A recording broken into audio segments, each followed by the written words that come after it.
Cedíame una ermida de San Simón, cercaron-me as ondas que grandes son. Eu atendendo o meu amigo, eu atendendo o meu amigo.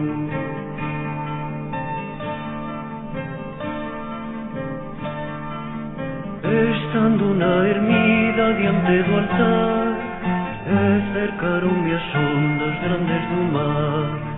Eu atendendo o meu amigo, eu atendendo o meu amigo.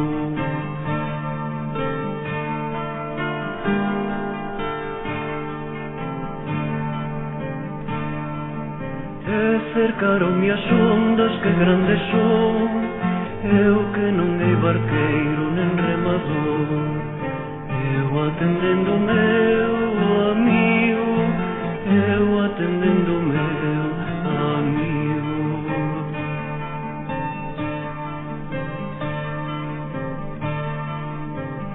Cercaron-me as ondas do alto mar, eu que non hei barqueiro nen sei remar. Eu atendendo o meu amigo, eu atendendo o meu